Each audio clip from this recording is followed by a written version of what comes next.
When he questioned why I never start a sexual relationship, I said, "Because I know you'll do it eventually." In hindsight, that was the beginning of the end, but it had begun years earlier. My name is Stella, and I was married to Grayson for 8 years when I said those thoughtless words. I am 32 years old. Our 4-bedroom Oakwood Hills home, 2 well-behaved children, and the kind of social presence that made other couples envious were all ours. How fortunate am I, huh? Reliable, dependable, and the type of person who remembers your parents' anniversaries and replaces the air filters at the precise moment, Grayson was always the good guy.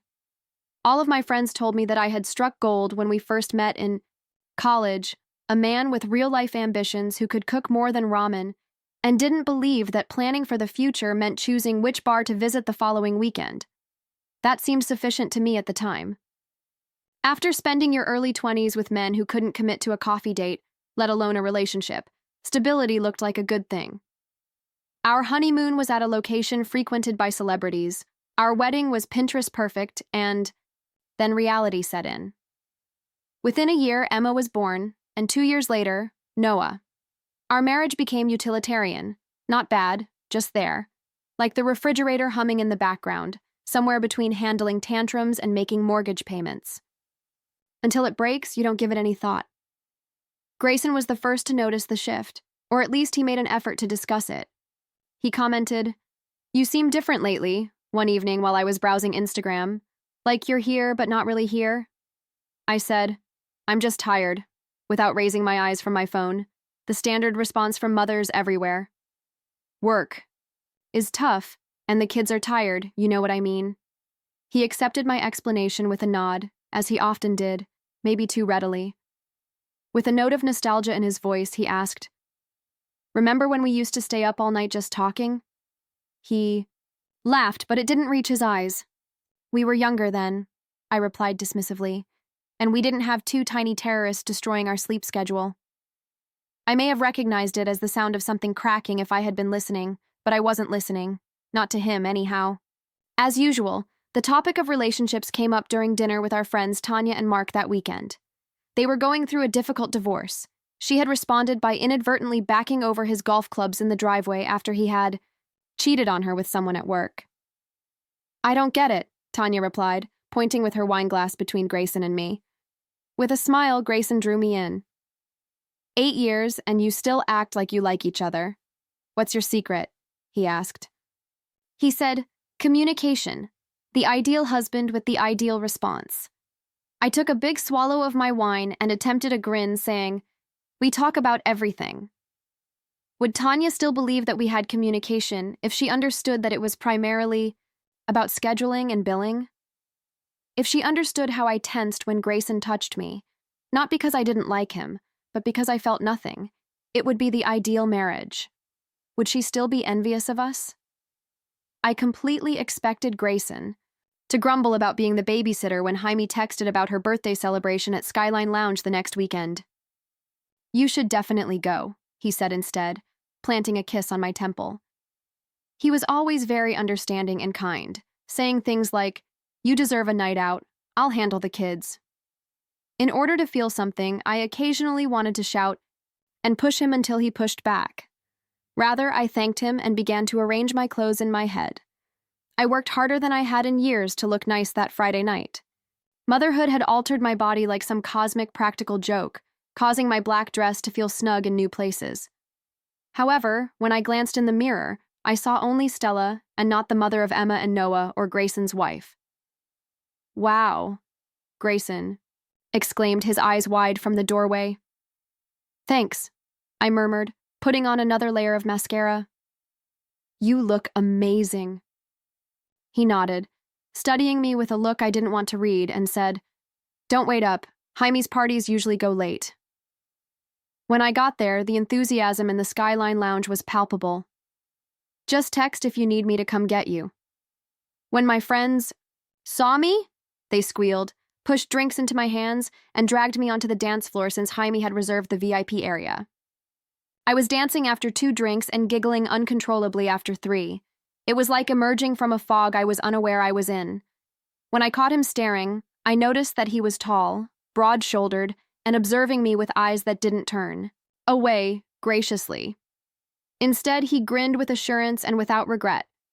I tried to seem casual as I asked Jaime, "Who is that?" She smiled as she followed my eyes. She took hold of my hand and said, "That's Demetrius. He's a trainer at my gym."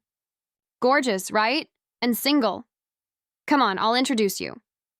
Demetrius was even more intimidating up close. He was at least 6'2", with arms that showed he was a serious weightlifter. And he was young. Definitely younger than me. Maybe 26. "Demetrius, this is my friend Stella," Jaime said. "Stella, Demetrius." His handshake was firm, his palm rough, with calluses.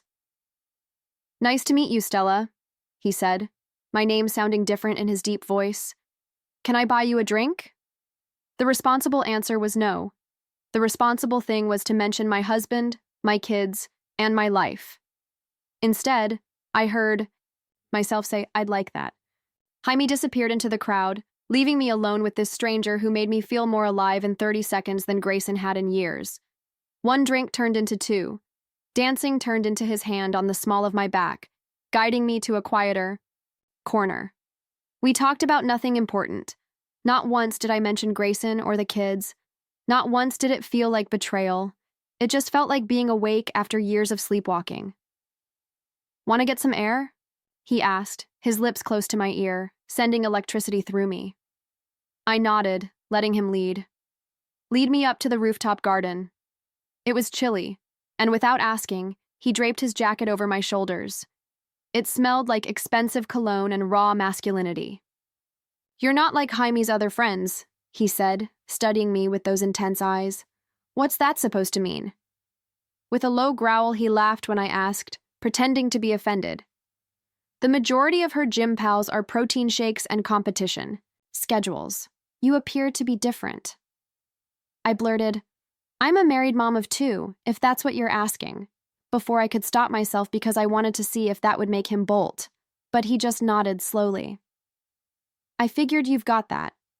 "Look, what do you see?" I made a demand. I should have been insulted. I should have defended Grayson, our marriage, and my choices, but instead I felt a rush of validation so strong that I was left speechless.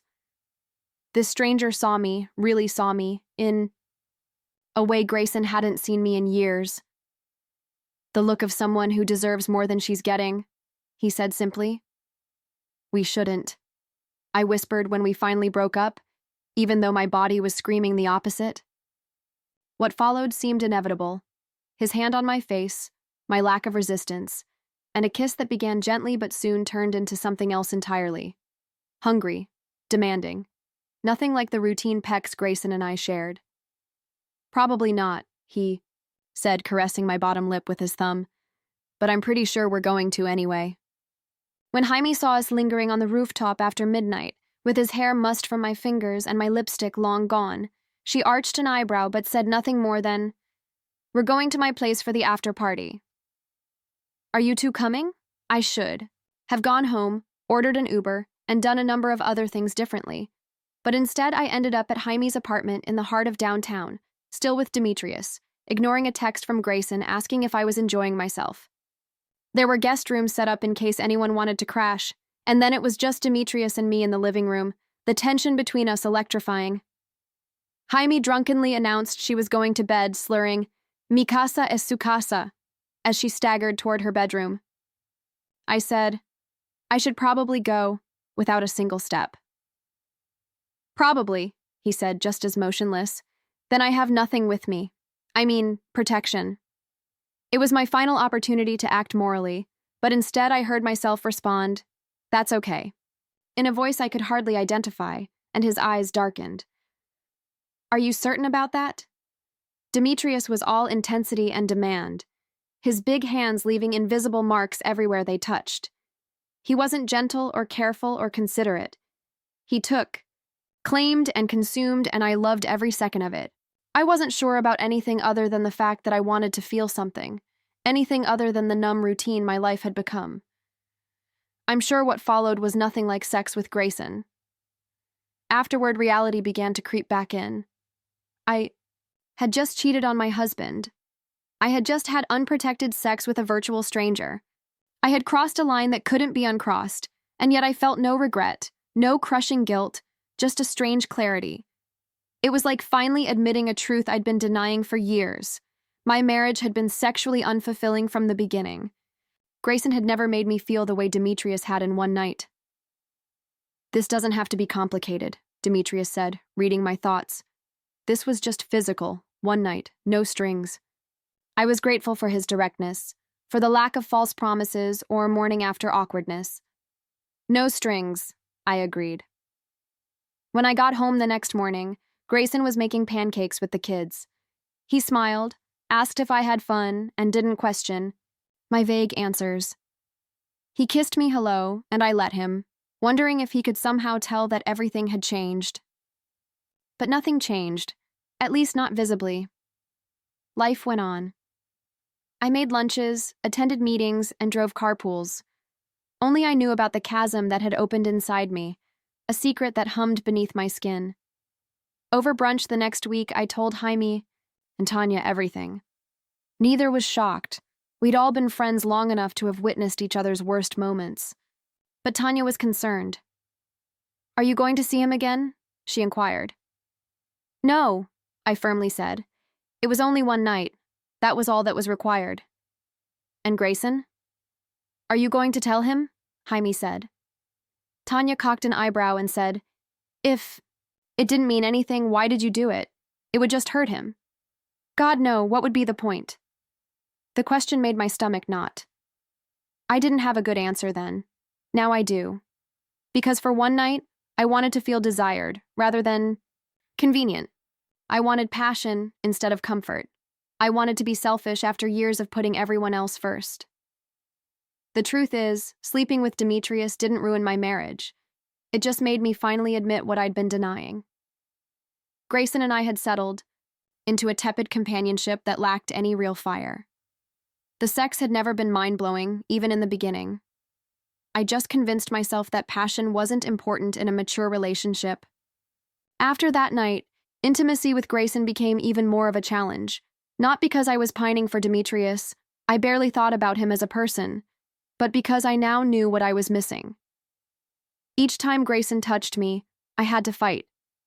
The comparison. Each time we had sex, I found myself going through the motions, mentally counting minutes until it was over.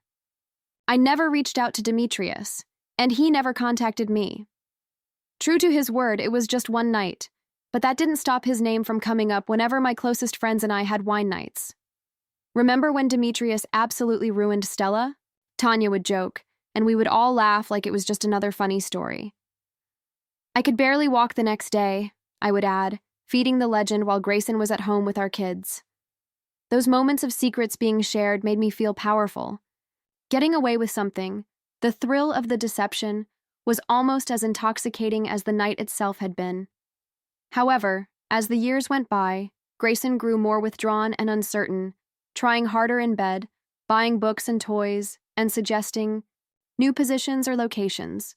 I went along with it all, never letting him know that the issue wasn't technique or setting, but rather that his touch no longer excited me and hadn't for longer than I cared to admit. "What am I doing incorrectly?" "You used to enjoy this," he inquired one evening, following another session in which I was obviously distracted. "You once desired me." He nodded and accepted my explanation, even though we both knew it was false. "I'm just tired," I continued, using the same justification I had been using for years. "The kids, work, everything. It's a lot." He whispered, "I just miss you, and I miss us." His voice carried real pain, and for a moment I thought about telling him everything, but what would that accomplish? It would only make him feel worse, and I did love Grayson, not passionately, but steadily, despite everything. He was my partner, the father of my children, and the cornerstone of my life. So I kissed him, whispered that I loved him, and promised that things would get better once the kids were older and life was less hectic, another lie to add to the collection. Grayson and I were getting ready for bed 3 years after Jaime's birthday party, doing the same routine we'd developed years before, brushing teeth, washing faces, checking on kids, and setting alarms. He sat on the edge of the bed and watched. Me put on my night cream, and there was a change in his expression, a resolve I hadn't seen in years. He asked, "Stella," in a steady but strained voice, "why don't you ever ask to have sex again?" I could have told him 1,000 different things, like that I was tired, stressed, or not in the mood, or I could have lied and said that I would try harder, but instead I looked up from my phone and said the most clumsy, cruel thing I could have, "Because I know you'll do it eventually." We danced around the question for so long that his directness was startling. After a deafening quiet, I looked up to see Grayson staring at me with a look of both hurt and incredulity on his face. "What's that meant to mean?" I shrugged, already, regretting what I had said but too proud to retract it, as he inquired in an unusually calm voice. "It has the meaning that it does. Why should I bother since you usually initiate at some point?" "So, what exactly are you? Waiting for me to finish? Putting up with me?" He appeared to lose something with every syllable. "That's not what I meant," I said, putting my phone down and backing away. "I'm just stating that we have a routine. It functions. Why make things more complicated?" "A pattern? Is that what our marriage is to you?" he reiterated simply. "A pattern?" "Don't be theatrical," I responded, starting to get defensive. "Every marriage has its own routine. That is typical." Typical? I wanted to be with him. I wanted our family, our home, our life together. The truth was complicated. I didn't want the physical part of our relationship, but I couldn't say that without opening a door I'd kept firmly closed for 3 years. "Stella, there's a difference between routine and indifference," Grayson said, getting to his feet and rubbing his hands through his hair in frustration. The following weeks were tense. We kept up a civil front for the kids, but Grayson stayed away, sleeping in the guest room and coming home later from work.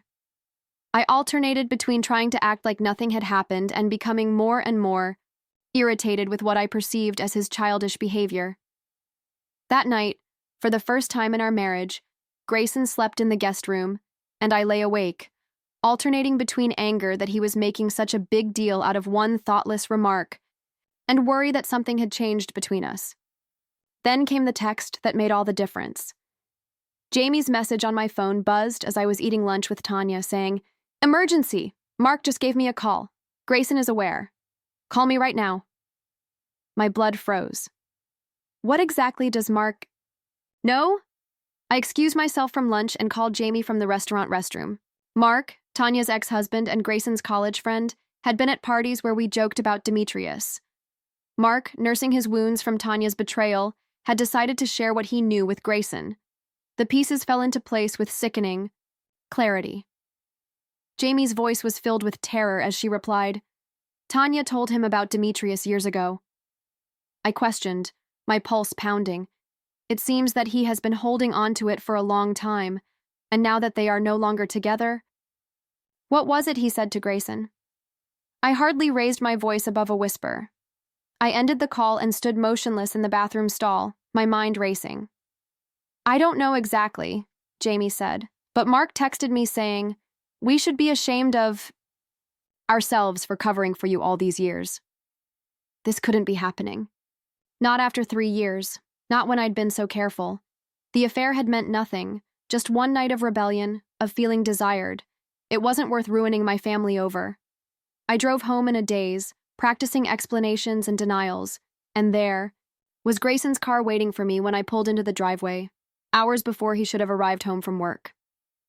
When I walked inside, the house was silent, with no TV or children's voices, and Grayson sat at the kitchen island with a glass of whiskey in front of him, his face expressionless. "Where are the kids?" My voice was steadier than I felt when I asked. I chose to seem foolish and said, "At my mother's." I thought we needed seclusion for this chat. "What conversation?" My heart froze when he said, "I got an interesting call from Mark today about you, about Jaime's birthday party 3 years ago, and about someone named Demetrius." He looked at me for a long time, his eyes harsher than I had ever seen them. Automatically, I said, "Mark is lying. He's just trying to cause trouble because he's still upset about the divorce." "Is he?" Grayson's voice was deadly calm as he inquired, What he told you isn't true since he had a lot of precise details that explain a lot about the past 3 years, including why my wife stopped wanting me, why she tenses when I touch her, and why she never initiates intercourse. Then I realized that Grayson was bluffing. He hadn't talked to Jaime. He was fishing for a confession. Jaime would never talk to you about me behind my back, I said triumphantly, catching him in the lie. A flicker of something, satisfaction, crossed his face. I never said I talked to Jaime about you. I said I talked to her about picking up Emma's birthday present that she was holding for me. But thanks for confirming that she knows whatever it is you're hiding. Stop. Grayson held up a hand, interrupting me. It was one time, I said in a small voice, 3 years ago. It meant nothing. It was a foolish mistake at a party. One time, he repeated, swirling his whiskey. One time that you've been laughing about with your friends for 3 years. One time that completely changed how you feel about me. One time that apparently ruined you for normal relationships. I felt the blood drain from my face as I realized my mistake. He hadn't known for sure until I just gave myself away. I cringed when I heard my own mean jokes repeated back to me. How many times had I said those exact words at girls' night, believing Grayson would never hear them? Those were just stupid jokes, I said weakly, and they didn't mean anything. His voice was worn out and defeated. Because they perfectly match how you've treated me for the past 3 years. The distance, the reluctance, the way you're physically present but emotionally checked out. I felt surrounded and helpless. It was just one mistake, Grayson. One night that had no significance. Are you really going to ruin 8 years of marriage over this? He said softly. I'm not the one who threw anything away. You did that 3 years ago, and ever since you have been lying about it and making fun of it with your friends rather than trying to improve our marriage. You made me feel crazy for thinking that something was wrong between us. He stood up and said, I don't think you're sorry. Not really. You're sorry you got caught.